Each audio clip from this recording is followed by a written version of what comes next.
وعلى آله وصحابه وأزواجه وذرياته وسلم تسليما كثيرا كثيرا. أعوذ بالله من الشيطان الرجيم. بسم الله الرحمن الرحيم.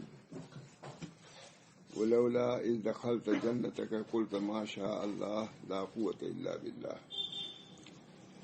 صدق الله العظيم.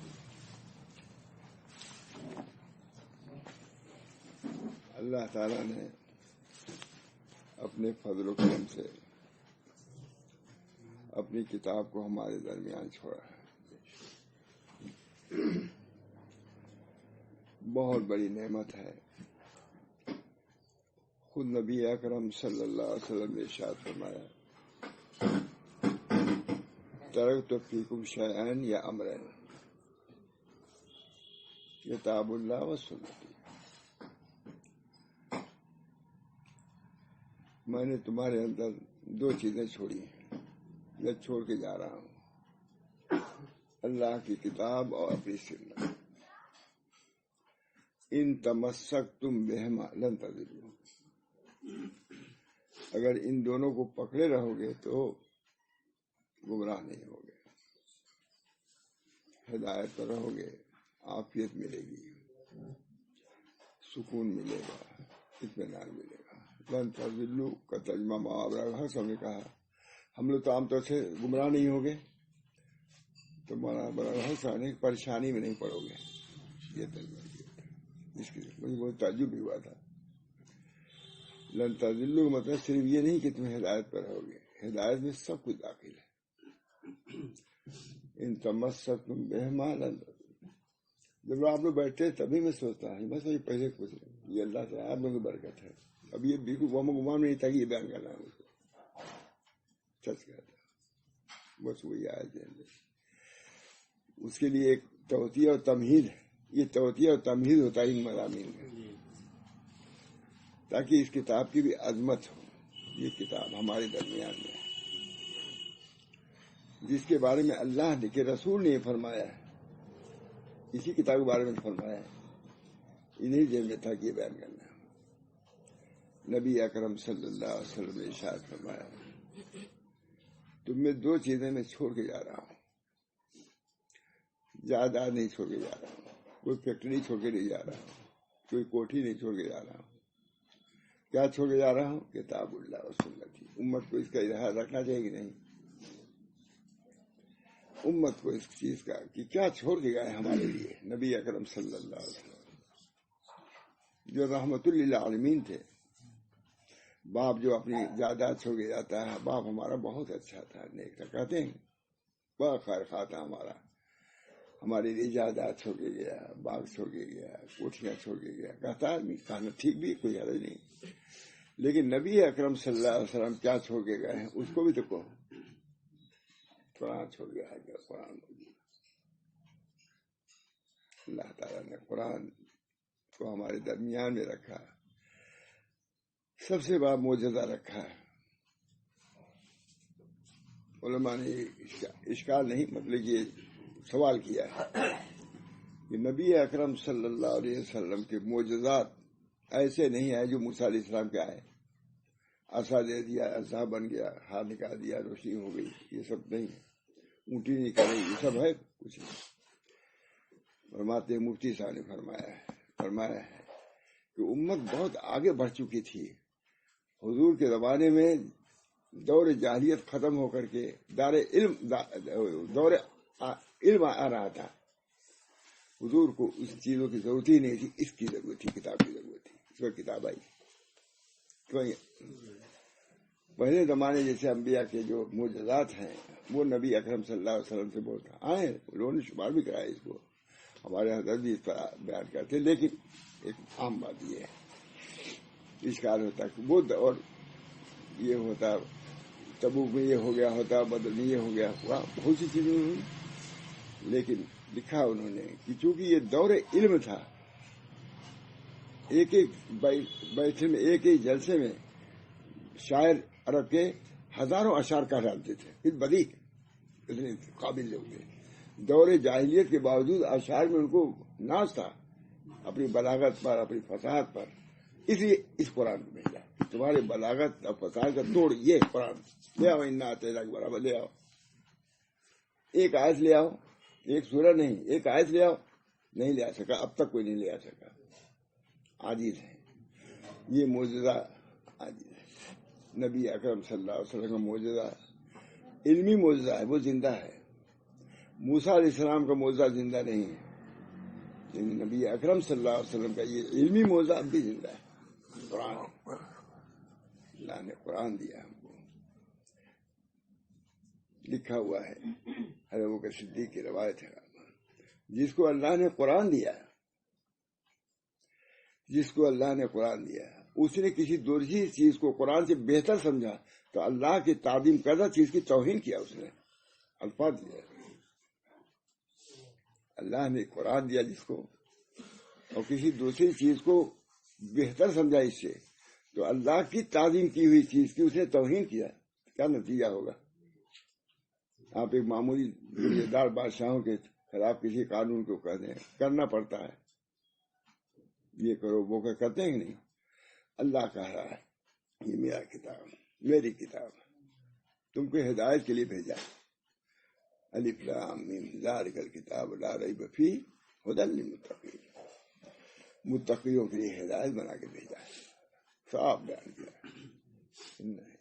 الف لام میم ذالک الکتاب لا ریب فیہ ھدی للمتقین، یہ معجزہ ہے، زندہ رہے گا، کوئی مٹا نہیں سکتا اس کو۔ بہت کوشش کیا انہوں نے، افریقہ کے جنگلات میں بھی غلط قرآن لکھ کر کے بھیجا، لیکن پکڑ گئے کہ یہ غلط کیا انہوں نے افریقہ کے جنگلوں میں، تاکہ قرآن ہی کو بدل دیں۔ بہت کوشش کیا ہے انہوں نے، کر بھی رہے ہوں گے، لیکن اس وقت سننے میں نہیں آ رہا ہے، تاکہ اللہ تعالیٰ وَإِنَّا لَهُ لَحَافِظُونَ نَحْنُ نَزَّلْنَا الذِّكْرَ وَإِنَّا لَهُ لَحَافِظُونَ، ہم نے ذکر کو نازل کیا، قرآن کو، ہم ہی اس کے محافظ ہیں۔ قرآن اللہ تعالیٰ کے رسول صلی اللہ علیہ وسلم ہم لوگوں کو تسلی دے رہے ہیں، دیکھو ہم قرآن چھوڑ کے جا رہے ہیں، جائیداد چھوڑ کے نہیں جا رہے ہیں، بیٹیوں کے لیے کوئی جائیداد زیادہ نہیں تھی، کچھ نہیں تھی،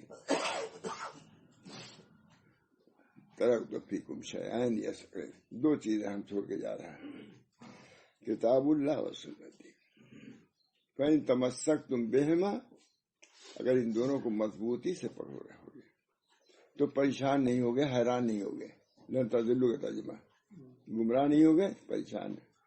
معلوم ہوا کہ ہمارے عافیت کا بھی سامان اسی میں ہے، قرآن کے پکڑنے میں ہے، حدیث کے پکڑنے میں، عافیت بھی ہم کو اسی میں، ہدایت جیسے ملے گی ویسی عافیت بھی، ویسی فلاح، اولئک علی ھدی من ربہم واولئک ھم المفلحون، پہلے آگے کیا کہا ہدایت، اور پھر جو ہدایت پہ ہوں گے وہی مفلح ہوں گے، اولئک علی ھدی من ربہم واولئک ھم المفلحون، یہی لوگ فلاح پانے والے ہیں۔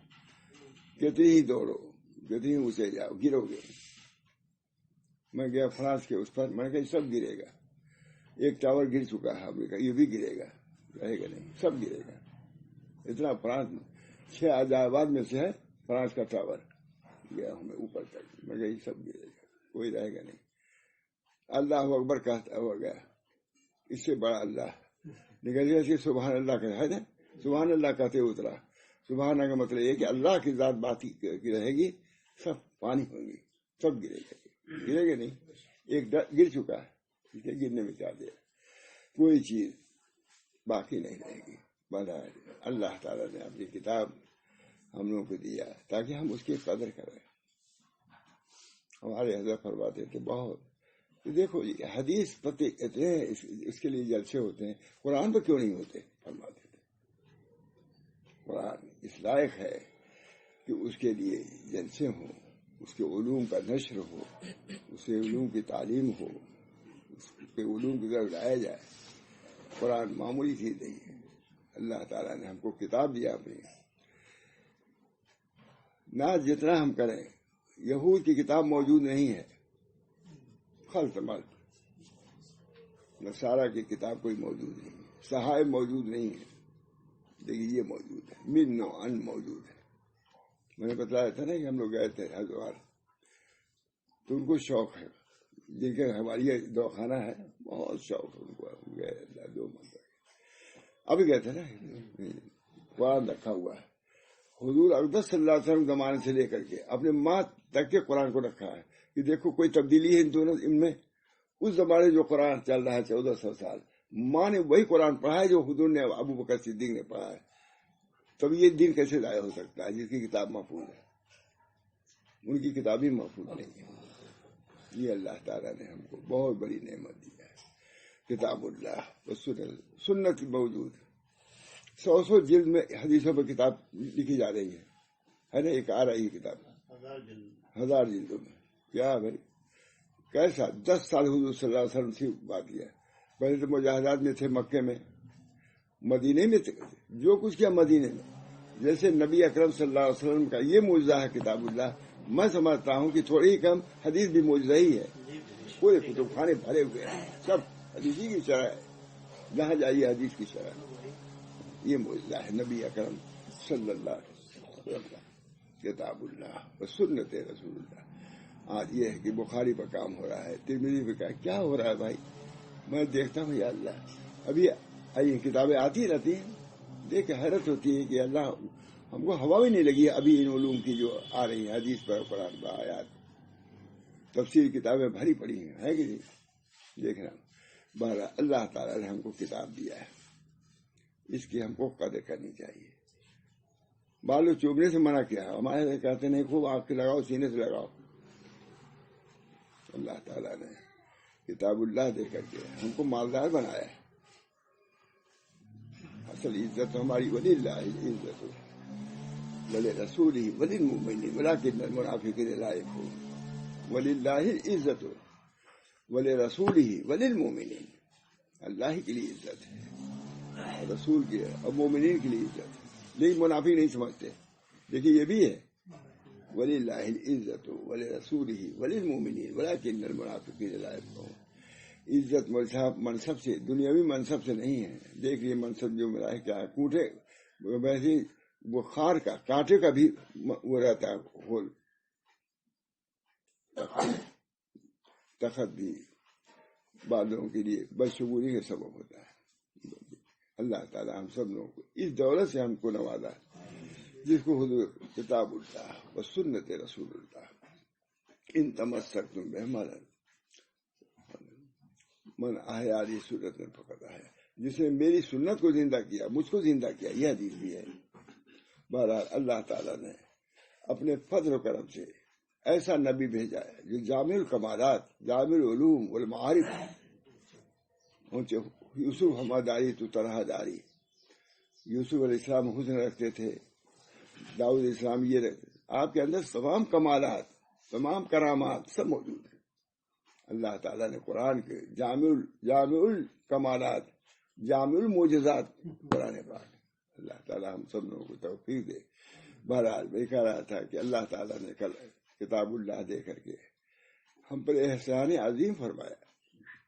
اگر شاہ صاحب نے کہا کہ ہم کم ترین امتیوں پر سب سے بڑی نعمت یہ ہے کہ بالواسطہ درواسطہ قرآن کو پہنچا دیا ہم پر. جیسے تھا قرآن ابو بکر صدیق کے زمانے میں وہی قرآن ابھی موجود ہے. اللہ کا شکر ہے. کوئی کتاب نہیں دے سکتی. بارہ اللہ تعالیٰ نے ہم کو قرآن دیا ہے. قرآن میں مولانا بہت مضامین ہے. سب سے بڑا موضوع توحید ہے. قرآن میں توحید. ہمارے حضرت سے کسی نے پوچھا کہ کیا قرآن میں توحید کا بیان ہے؟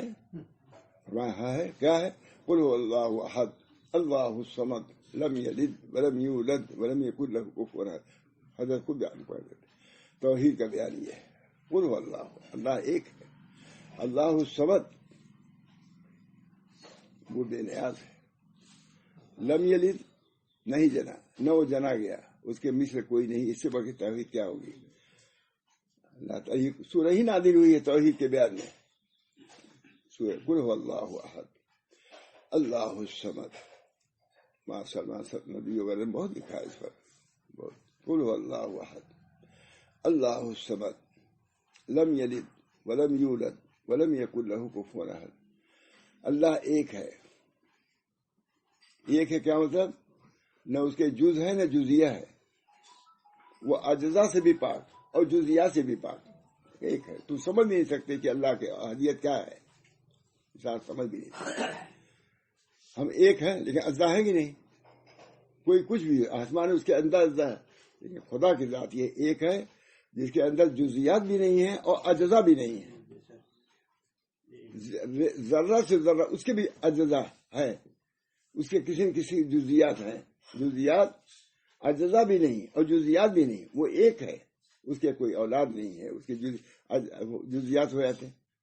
اجزا ٹکڑے کا کاٹ دیا، اجزا کاٹ دیا، سب اجزا ہو جائے گے. اللہ پاک ہے. لم یلد، قل هو اللہ احد.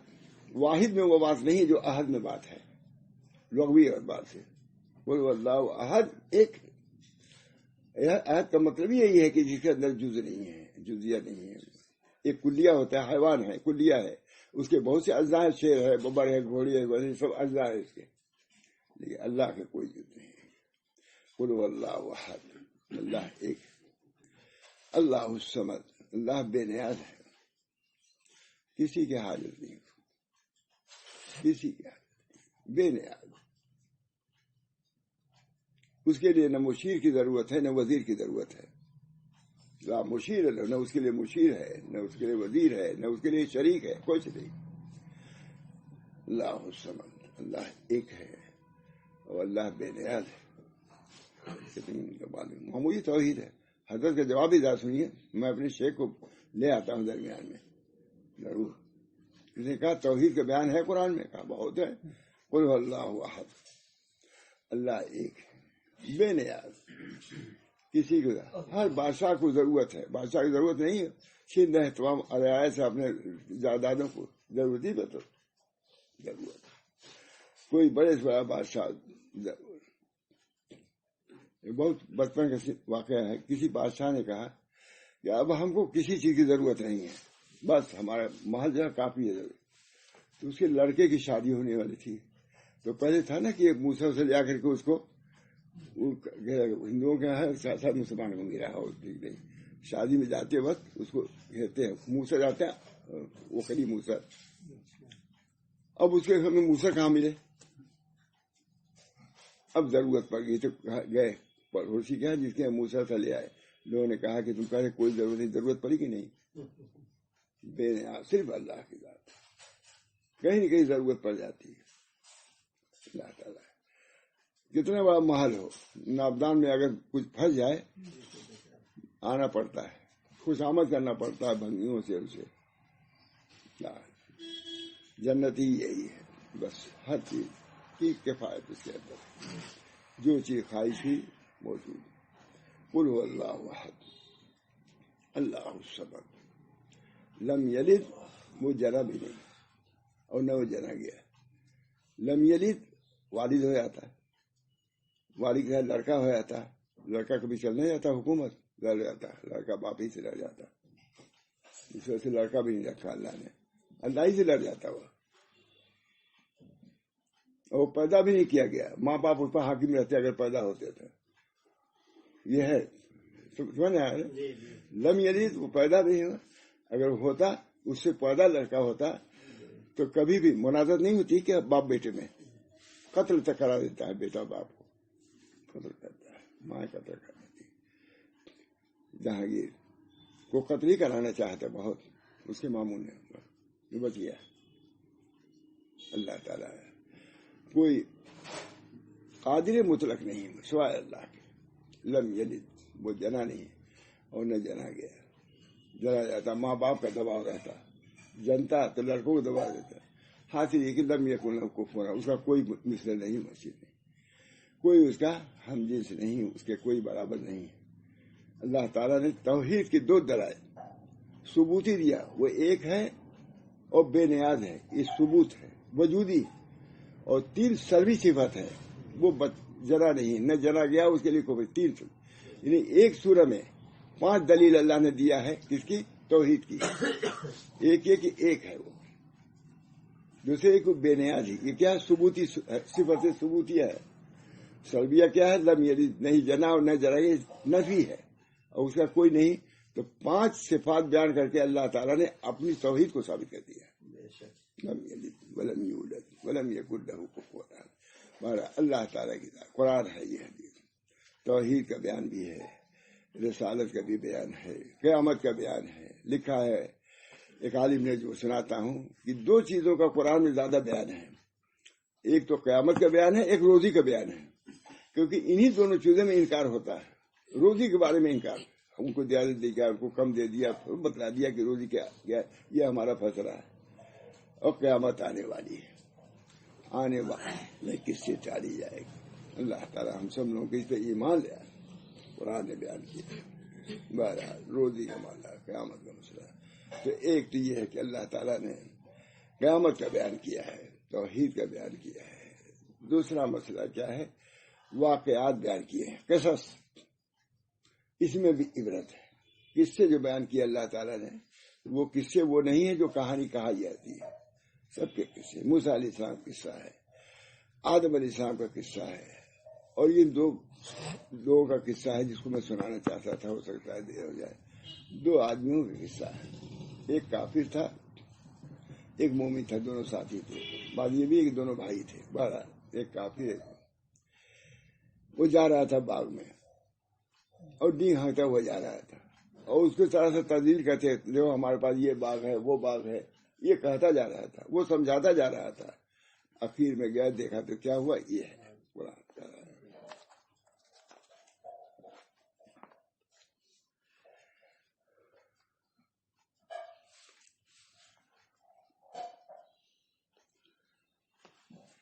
گیا ڈینگ ہانکتے ہوئے، فرمایا وَلَوْلَا إِذْ دَخَلْتَ الْجَنَّةَ قُلْتَ مَا شَاءَ اللَّهُ لَا قُوَّةَ إِلَّا بِاللَّهِ. تم نے کیوں نہیں کہا ما شاء اللہ لا قوت باللہ؟ یہ کہتے تو ظاہر نہیں ہوتا. دیکھا بالکل سب ختم، باغ بالکل چوپٹ، ویران. مختصر بیان کر رہا ہوں، مختصر. باغ بالکل بیکار. جتنے باغ انگور کی ٹٹیاں وغیرہ تھی، سب گر کے پڑ. دیکھ حیرت میں ہو گیا، یہ کیا ہو گیا ہمارے باغ کو. تو اس نے کہا وَلَوْلَا إِذْ دَخَلْتَ الْجَنَّةَ قُلْتَ مَا شَاءَ اللَّهُ لَا قُوَّةَ. کیوں نہیں جب تم داخل ہوئے تھے اپنے باغ میں تو کہے ہوتے ما شاء اللہ لا قوت الا باللہ، یہ کہتے بچ جاتی. نہیں کہا ہمارے محنت کا یہ ثمرہ ہے، ہماری مہارت کا، ہماری کمائی کا. اللہ تعالیٰ نے اجاڑ دیا اس کو. یہ اس میں بہت عبرت ہے. حضرت نے یہ واقعہ، میں مختصر دوسری بات آ گئی، بمبئی میں بیان کیا بہت. اب تمام جگہ حضرت کے تمام دکانوں میں بمبئی کے ماشاء اللہ لا قوت الا باللہ لگ گیا. اس کی اتنی اہمیت بیان کیا، لگ گیا. اور بہت زیادہ لوگوں نے اس کو سراہا، بہت تفصیل سے بیان کیا. بس دوسری باتیں بھی آ گئیں. قرآن نے خود اس قصے کو بیان کیا ہے. ظاہر ہے کہ ایک اہمیت کا حامل ہے قصہ. اس بنا پر ایسے قصوں کو بھی مستحضر رکھنا چاہیے. اللہ کا یہ بھی منشا ہے کہ آدم علیہ السلام کے واقعے کو بھی، موسیٰ علیہ السلام واقعے کو بھی، اور یہ جو مجرمین کے واقعات ہیں، منامین کے واقعات ہیں، ان کو بھی پیش نظر رکھا. کن کن وجوہات سے عذاب آیا ہے ان کو پیش نظر رکھو. کن کن وجوہ سے اللہ تعالیٰ کے انعام ہوا اس کو پیش نظر رکھو. منامین کے واقعات کو اور مجرمین کے واقعے کو، دونوں کو اللہ نے بیان کیا ہے. لِیَحْیَیَ مَنْ حَیَّ عَلَىٰ بَیِّنَةٍ، تاکہ جو زندہ رہے بینہ پر زندہ رہے، اور جو مرے وہ بینہ پر مرے. دلیل سب سامنے قرآن نے رکھ دیا. یہ واقعات ہیں. یہ کیوں واقعات پیدا ہوئے؟ یہ ان کے اندر خرابیاں تھیں، یہ کوتاہیاں تھیں، یہ بری عادتیں تھیں، دین تھا، دعویٰ تھا، اللہ نے تباہ کر دیا. اور جن لوگوں نے اللہ کا سمجھا، اللہ نے ان کو باقی رکھا. یہ پورا جنت، یہ قصص ہیں اللہ تعالیٰ کے جو خاص طور سے شدت سے ہمارے بزرگوں نے بیان کیا ہے. وہی سے کیا حال ہے کہ میں نے کہا اب یہ تو بہت طویل قصے ہیں. اللہ تعالیٰ ہم سب لوگوں کو ان قصوں سے بھی سمجھنے کی، عبرت حاصل کرنے کی، نصیحت حاصل کرنے کی توفیق بنانا چاہیے.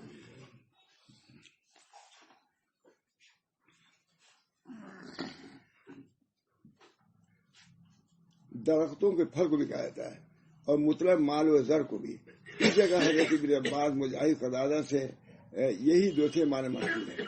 ابن کثیر عمود میں ہے کہ لفظ ثمرہ درخت کے پھل انواع مال و زر سب کو کہا جاتا ہے. اس سے معلوم ہوا کہ اس کے پاس صرف باغات اور کھیتی نہیں تھی. یہ باغات والا واقعہ ہے، لیکن اس قول سے معلوم ہوتا ہے کہ صرف باغ ہی نہیں تھا، اس باغ کی وجہ سے بہت سی اس کی جائیدادیں تھیں، سب تباہ ہو گئی. باغات تھے نہیں بلکہ سونا چاندی تمام عائش کے سامان موجود تھے. اتنا بڑا آدمی تھا.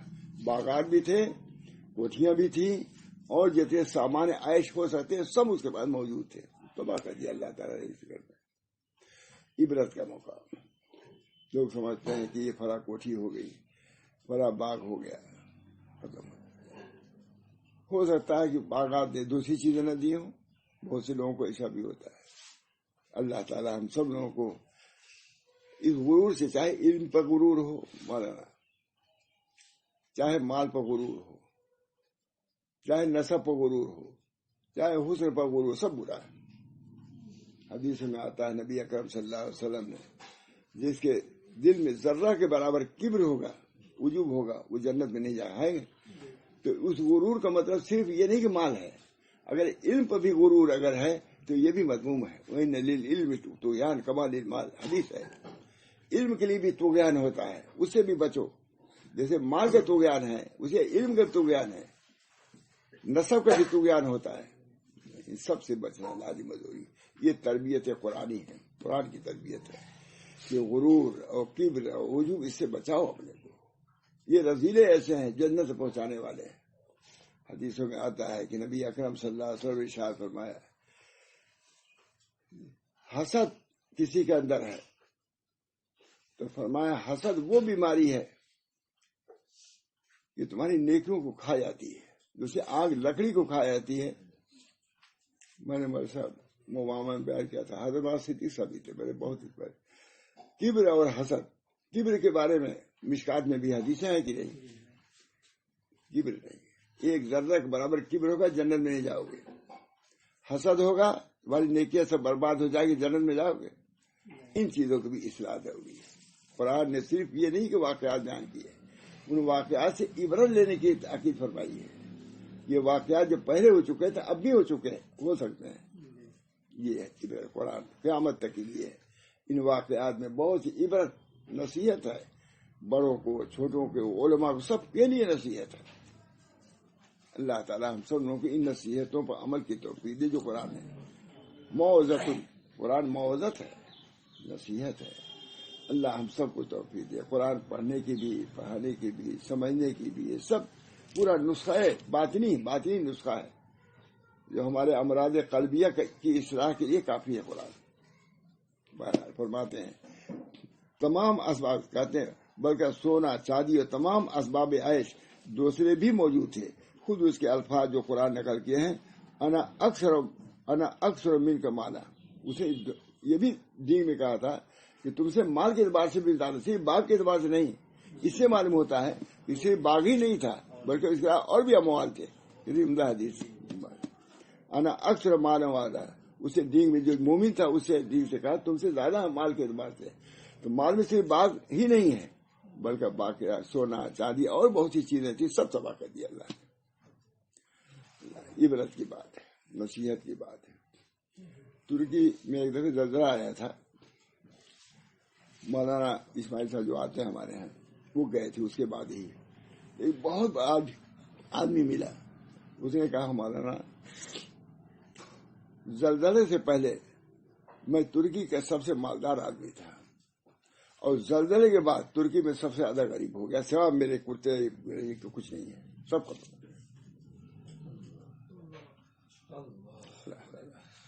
جب چاہے الٹ پلٹ کرتے ان کے لیے کچھ مشکل نہیں. اللہ تعالیٰ ہم لوگوں کو بھی اللہ پر بھروسہ رکھنا چاہیے. ربنا دعا کرنا چاہیے، ربنا لا تسلط علینا من لا يرحمنا، اللہم زدنا ولا تنقصنا واکرمنا ولا تہنا. اے اللہ ہم پر ایسے لوگوں مسلط نہ کیجیے جو ہم پر رحم نہ کرے. کتنی زبردست دعا ہے مجھے. کل ہی میں نے پڑھا تھا لوگوں سے. دیکھو حضور اقدس صلی اللہ علیہ وسلم کیسی دعائیں سکھائی ہر موقع کے لیے. ربنا لا تسلط علینا من لا يرحمنا، اللہم زدنا ولا تنقصنا. اللہ ہم کو بڑھائیے، کم نہ کیجیے. ہماری عزت کو بھی بڑھائیے، ہمارے مال کو بھی بڑھائیے، ہمارے دین کو بھی بڑھائیے، ہماری اولاد کو بھی بڑھائیے، ان کے صلاح و تقویٰ کو بھی بڑھائیے، سب بڑھانے میں داخل ہے مولانا،